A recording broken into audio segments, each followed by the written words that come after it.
Welcome to our channel. இந்த வீடியோவில் Madras high court exam, TNPSC, TNUSRB, PGTRB, TET exam, இந்த மாதிரி எல்லா எக்ஸாம்லேயும் வரக்கூடிய சயின்ஸ் கொஸ்டின்ஸ் பற்றி தான் பார்க்க போகிறோம். இந்த சேனலுக்கு புதுசுனா சப்ஸ்கிரைப் பண்ணி வச்சுக்காங்க, பெல் ஐக்கானும் கிளிக் பண்ணி வச்சுக்காங்க. அப்போ தான் நாங்கள் போடுற வீடியோ உங்களுக்கு அடிக்கடி ரீச் ஆகும். இப்போ நம்ம வீடியோக்குள்ளே போயிடலாம். எந்த வெப்பநிலையில் நீர் பனிக்கட்டியாக மாற்றம் அடையும்? 0 டிகிரி செல்சியஸ். ஃபாரன்ஹீட்டில் சொன்னால் 32 டிகிரி ஃபாரன்ஹீட்டு, செல்சியஸில் 0 டிகிரி செல்சியஸ். இந்த செல்சியஸில் நீர் பனிக்கட்டியாக மாற்றம் அடையும். நீரோட கொதிநிலையோட டெம்பரேச்சர் பார்த்தீங்கன்னா 100 டிகிரி செல்சியஸ். உங்களுக்கு இந்த மாதிரி கூட கொஸ்டின் வரலாம். பேசிக் கொஸ்டின்னாலும் இந்த மாதிரி கேட்குறாங்க. ஸோ கொதிநிலை 100 டிகிரி, பனிக்கட்டியாக மாறுறது 0 டிகிரி செல்சியஸ். பொருள் ஒன்றினால் ஏற்கப்பட்ட அல்லது இழக்கப்பட்ட வெப்பத்தினை அளவிட பயன்படுத்தப்படும் உபகரணம். பொருள் ஒன்றினால் ஏற்கப்பட்ட அல்லது இழக்கப்பட்ட வெப்பத்தினை அளவிட பயன்படுத்தப்படும் உபகரணம். இதற்கான ஆன்சர் பார்த்தீங்கன்னா calorimeter. Ammeter, lactometer, brix meter பற்றிலாம் ஆல்ரெடி இருக்கக்கூடிய வீடியோவில் நிறைய எக்ஸ்பிளைன் பண்ணியிருக்கேன். தேவைப்படுறவங்க பாருங்கள். திரவ நிலையிலிருந்து திடநிலைக்கு மாறும் நிகழ்விற்கு டேஷ் என்று பெயர்.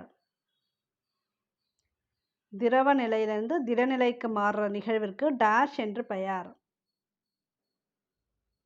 இந்த நிகழ்விற்கு உறைதல் என்று பெயர்.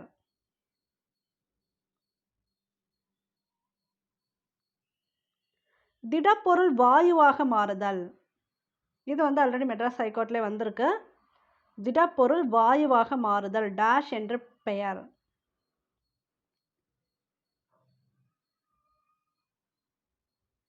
இதுக்கான ஆன்சர் பார்த்தீங்கன்னா பதங்கமாதல். குளிர்வித்தல் எங்கே வரும்னா, வாயு திரவமாக மாறுது இல்லையா, அது குளிர்வித்தல். வாயு திரவமாக மாறுறது குளிர்வித்தல். உறைதல் ஆல்ரெடி பார்த்துட்டோம். படிதல் என்னன்னு பார்த்தீங்கன்னா, வாயு திடப்பொருளாக மாறுறது. வாயு திடப்பொருளாக மாறுச்சுன்னா அது படிதல். ஓகேவா? ஸோ இங்கே திடப்பொருள் வாயுவாக மாறுதல் பதங்கமாதல்.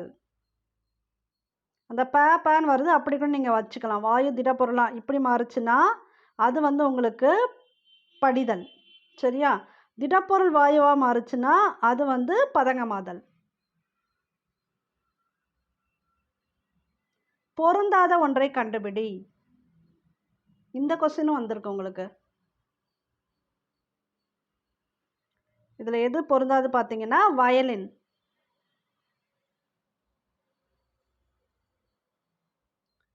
இரும்பின் தாதுக்கள் எவை?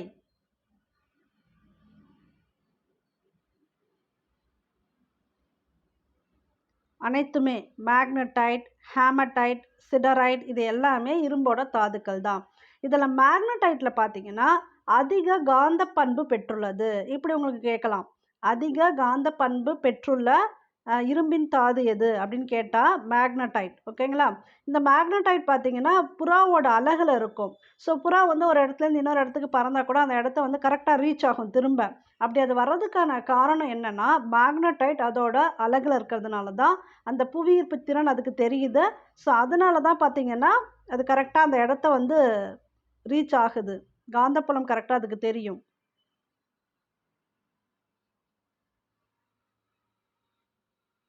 இந்தியாவின் மிகவும் புகழ்பெற்ற ராக்கெட்டுகள்.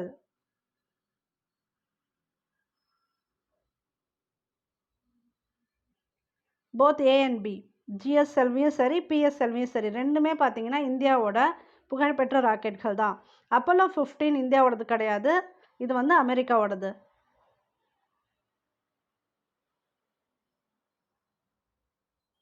இந்திய விண்வெளி ஆய்வு நிறுவனம் இஸ்ரோ இருக்கு இல்லையா, அது தொடங்கப்பட்ட ஆண்டு?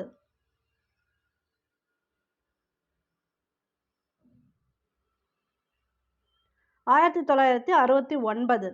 அப்போ தான் இஸ்ரோ தொடங்கப்பட்டிருக்கு. இந்தியா தனது முதல் செயற்கைக்கோளான டேஷ் செயற்கைக்கோளை 1975ஆம் ஆண்டு விண்ணில் செலுத்தியது. இந்தியாவோட முதல் செயற்கைக்கோள் எது? சிம்பிளாக சொல்லணும்னா அது இயரும் பார்த்துக்காங்க, 1975. சரிங்களா? 1975 தான் அனுப்பிச்சிருக்காங்க. எந்த செயற்கைக்கோளை அது ஃபஸ்ட்டு இந்தியா விண்ணில் செலுத்தியது?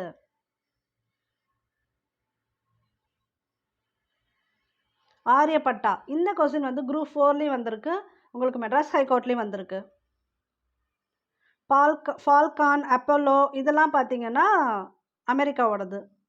இதில் இந்தியாவோடது ஆரியப்பட்டா தான். இதான் ஃபஸ்ட்டு 1975ல் இந்தியா வந்து விண்ணில் செலுத்தியிருக்கு. நான் இந்த கொஸ்டின் வந்து உங்களுக்கு கொஞ்சம் பெருசாக தான் கொடுத்துருக்கேன், ஏன்னா இதில் நிறைய கவர் ஆகும். உங்களுக்கு சம்டைம் வந்து எந்த இடத்துலேருந்து அனுப்புனாங்க அது மாதிரி கேட்பாங்க, எந்த ஆண்டு, அப்புறம் எந்த மந்த், இது எல்லாமே கேட்பாங்க. அதனால தான் இந்த கொஸ்டின் வந்து கொஞ்சம் பெருசாக இருந்தாலும் பரவாயில்லன்னு கொடுத்துருக்கேன். இந்தியா வந்து டேஷாம் ஆண்டு அக்டோபர் மாதம் 22ஆம் தேதி, அக்டோபர் 22 இயர் என்னன்னு தான் இப்போ கொஸ்டின்னு, பட் எல்லாமே ஞாபகம் வச்சுக்கோங்க. அக்டோபர் 22ல் சந்திராயன் 1 இது வந்து நிலவுக்கு அனுப்பப்பட்ட வாகனம். சந்திராயன் 1 என்ற விண்கலத்தை ஆந்திர மாநிலம் ஸ்ரீஹரிகோட்டாவில் உள்ள சதீஷ் தவான் விண்வெளி மையத்திலிருந்து விண்ணில் செலுத்தியது. அப்போ எந்த ஸ்டேட்டுன்னு நீங்கள் தெரிஞ்சுக்கணும். ஆந்திராவில் இருக்குது. எது அந்த இடம் பார்த்தீங்கன்னா ஸ்ரீஹரிகோட்டா. அந்த ஸ்ரீஹரிகோட்டாங்கிற பிளேஸில் சதீஷ் தவான் விண்வெளி மையம். இதில் 3 கொஸ்டின் கவர் ஆகுது, எப்படி வேணால் கேட்கலாம். ஆந்திராவில் இருக்கக்கூடியது ஸ்ரீஹரிகோட்டா, ஸ்ரீஹரிகோட்டாங்கிற பிளேஸில் சதீஷ் தவான் விண்வெளி மையம். இதெல்லாம் ஞாபகம் வச்சுக்கோங்க. சந்திராயன் 1 அனுப்பியிருக்கு. எந்த மந்த்து? அக்டோபர் 22. ஸோ எந்த ஆண்டு? கடைசி தான் இப்போ உங்களுக்கு கொஸ்டின்.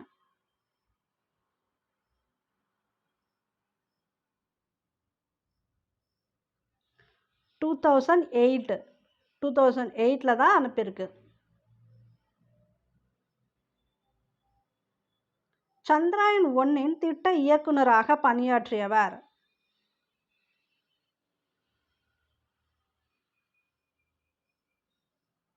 மயில்சாமி அண்ணாதுரை.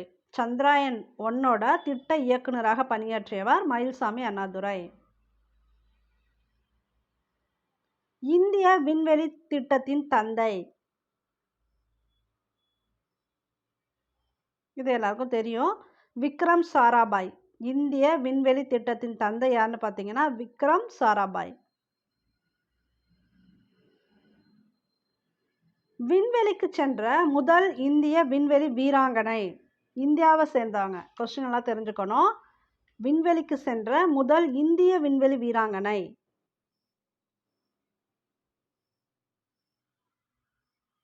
கல்பனா சாவ்லா. இவங்க தான் ஃபஸ்ட்டு வீராங்கனை. இந்த ஃபஸ்ட்டில் ஒன்று கொடுத்துருக்கோம் இல்லையா, வேலண்டைனா டெரஷ்கோவா. ஆக்சுவலாக அவங்க நேம் பார்த்தீங்கன்னா வேலண்டைனா டெரஷ்கோவா. இவங்க தான் ஃபஸ்ட்டு விமன். இந்தியாவை சேர்ந்தவங்க கிடையாது இவங்க, நாசா அதாவது அமெரிக்காவை சேர்ந்தவங்க. இவங்க தான் ஃபஸ்ட்டு வந்து இந்திய விண்வெளிக்கு சென்ற வீராங்கனை. ஜென்ரலாக கேட்டால் வேலண்டைனா டெரஷ்கோவா இவங்க தான் ஃபஸ்ட்டு. இந்தியாவை பொறுத்த வரைக்கும் கல்பனா சாவ்லா. இந்த லாஸ்ட்டாக கொடுத்துருக்க இல்லையா ஸ்வெட்லானா செவஸ்கயா, அவங்க வந்து செகண்ட் விமன் ஜென்ரலாக. சுனிதா வில்லியம்ஸ் வந்து பார்த்திங்கன்னா நீண்ட தூரம் நடந்த பெண். விண்வெளியில் நீண்ட தூரம் நடந்த பெண் சுனிதா வில்லியம்ஸ்.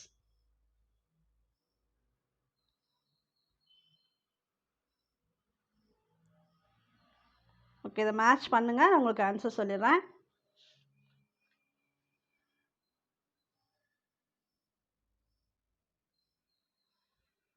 ஸோ நீரில் இருக்கக்கூடியது ஹைட்ரஜனும் ஆக்சிஜனும். ஹைட்ரோக்ளோரிக் அமிலம் ஹைட்ரஜனும் குளோரினும். அடுத்து நைட்ரிக் அமிலம், இது ஹைட்ரஜன், நைட்ரஜன், ஆக்சிஜன். கந்தக அமிலம், கந்தகம் இருக்குது, அதெல்லாம் கண்டுபிடிச்சவங்க நான் டைரெக்டாக தான் கொடுத்துருக்கேன். ஹைட்ரஜன், கந்தகம், ஆக்சிஜன். அசிட்டிக் அமிலம் வினிகர், இது வந்து கார்பன், ஹைட்ரஜன், ஆக்சிஜன் 5 பார்த்துக்கோங்க. நீர் வந்து hydrogen, oxygen. Hydrochloric acid, chlorine வந்திருக்கு. நைட்ரிக் பார்த்தீங்கன்னா நைட்ரஜன் வந்திருக்கு. கந்தக அமிலம் கந்தகம் இருக்குது. அசிட்டிக் அமிலம் கார்பன், ஹைட்ரஜன், ஆக்சிஜன். இது வந்து இப்போ ரீசெண்டாக நடந்த எக்ஸாமில் ஒன்று மட்டும் கொடுத்துருந்தாங்க, நான் உங்களுக்கு 5மே கொடுத்துருக்கேன். ஏதாவது மாற்றி கேட்டால் கூட நீங்கள் எழுதிக்கலாம். நாசாவின் டேஷ் திட்டம் முதலில் மனிதர்களை நிலவுக்கு அனுப்பியது? ஸோ நாசா தான் வந்து ஃபஸ்ட்டு மனிதர்களை வந்து நிலவுக்கு அனுப்பியது. அந்த திட்டத்தோட எல்லாமே அப்போலோ தான். இந்த அப்போலோவில் எந்த திட்டம்?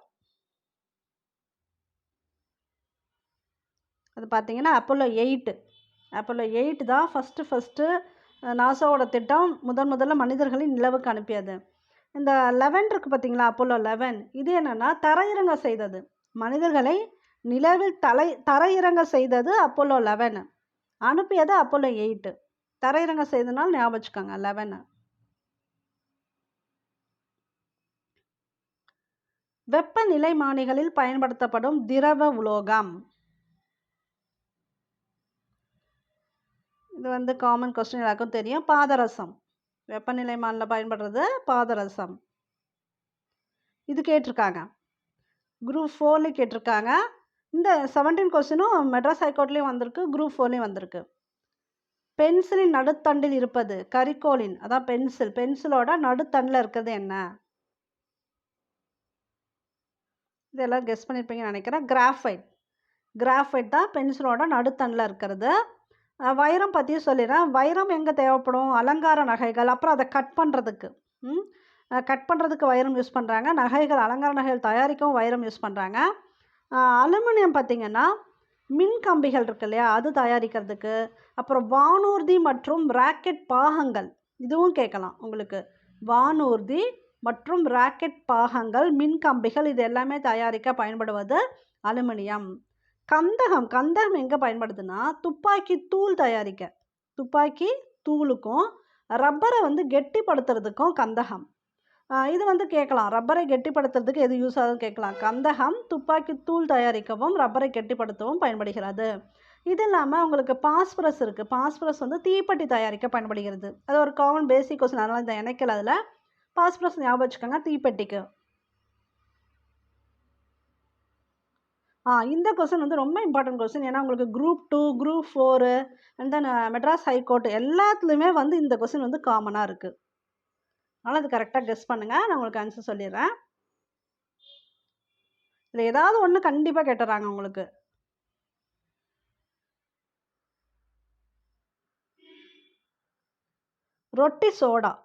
ரொட்டி சோடா பார்த்தீங்கன்னா சோடியம் பைகார்பனேட், இது அடிக்கடி வருது. இந்த சோடியம் கார்பனேட், சோடியம் பைகார்பனேட், இது வந்து உங்களுக்கு ரொம்ப கன்ஃபியூஷனாக இருக்குல்ல. இப்போ ரொட்டினா பிஸ்கட் கூட ஞாபகம் வச்சுக்கோங்க. பிஸ்கட்டை வாங்கினா குழந்தை பிள்ளைங்க பைக்குள்ளே போட்டுக்கும், அவ்வளோதான். இப்போ சோடியம் பைகார்பனேட் அது வந்து ரொட்டி சோடா.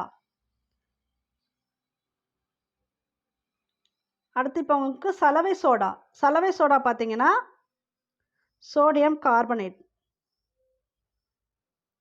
அடுத்து சலவைத்தூள் கால்சியம் ஆக்சிக்ளோரைடு.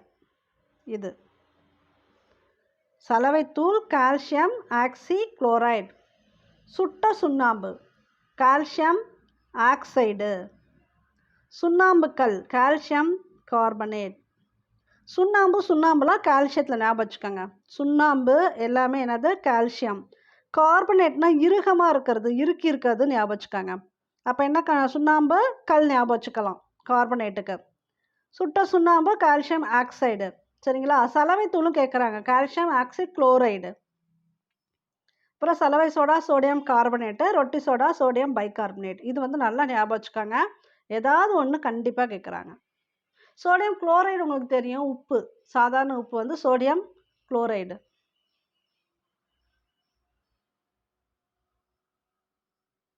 ஹேபர் முறையில் அமோனியா தயாரித்தலில் டேஷ் வினைவேக மாற்றியாக செயல்படுகிறது. அதாவது ஜென்ரலாக வந்து உங்களுக்கு அமோனியா தயாரிக்கிறதுக்கு நைட்ரஜன், அது அந்த கொஸ்டின் கேட்டால் கூட ஞாபகம் வச்சுக்கோங்க. அமோனியா தயாரித்தல் பயன்படுவது நைட்ரஜன். ஆனால் இங்கே என்ன கேட்டிருக்காங்க?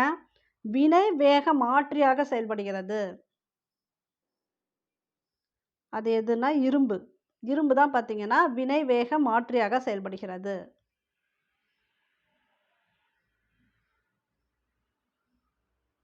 இது மேட்ச் பண்ணுங்க, இது ஈஸி தான், மேட்ச் பண்ணிடலாம்.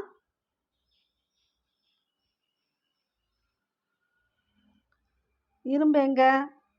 தையல் ஊசி தயாரிக்க. தாமிரம் மின் கம்பிகள் தயாரிக்க. டங்ஸ்டன் இது ஈஸி, மின் விளக்குக்கு. போரான் இது வந்து அடிக்கடி கேட்குறாங்க, இது வந்து எல்லா எக்ஸாமும் கேட்கக்கூடிய கொஸ்டின், ஞாபகம் வச்சுக்கோங்க. ராக்கெட் எரிபொருள் பற்ற வைப்பான். போரான் ராக்கெட் எரிபொருள் பற்ற வைப்பான். டங்ஸ்டன் மின் விளக்கு, தாமிர மின் கம்பி, இரும்பு தையல் ஊசி.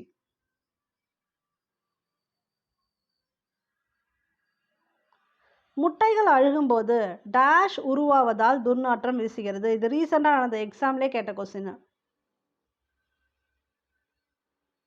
முட்டைகள் அழுகும்போது டேஷ் உருவாவதால் துர்நாற்றம் வீசுகிறது. இது நல்லா புரிஞ்சுக்கணும். அழுகிய முட்டை மணமுடைய வாயு வேற, முட்டை அழுகிறப்ப உருவாகிற வாயு வேற. அவசரப்பட்டு தப்பா அடிச்சிடக்கூடாது. Hydrogen sulphide. முட்டை அழுகும்போது வரக்கூடிய அந்த துர்நாற்றம் காரணம் வந்து ஹைட்ரஜன் சல்ஃபைடு.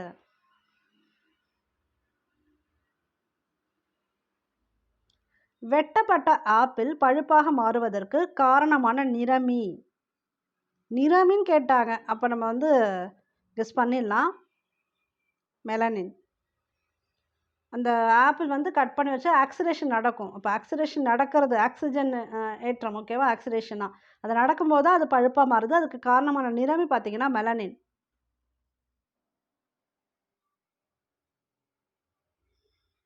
மழை நீரில் கரைந்துள்ள சல்ஃபர் டை ஆக்சைடு மற்றும் நைட்ரஜன் ஆக்சைடுகள் டேஷை உருவாக்குகின்றன. இது காமனாகவே தெரியும், அமில மழை. இதை வந்து உங்களுக்கு டிஃப்ரெண்ட்டாக கேட்கலாம். அமில மழைக்கு காரணமான இது எதுன்னு கேட்கலாம். அப்போ இதை நீங்கள் எழுதணும், nitrogen oxide sulphur di oxide. இப்படி தான் அடிக்கடி கேட்பாங்க. வனஸ்பதி நெய் டால்டா, அது பேர் டால்டா தயாரித்தலில் நன்கு தூளாக்கப்பட்ட டேஷ் வினைவேக மாற்றியாக செயல்படுகிறது. நிக்கல். நிக்கல் தான் பார்த்தீங்கன்னா வினைவேக மாற்றியாக செயல்படுது. ஆக்சிஜனை கண்டறிந்தவர்.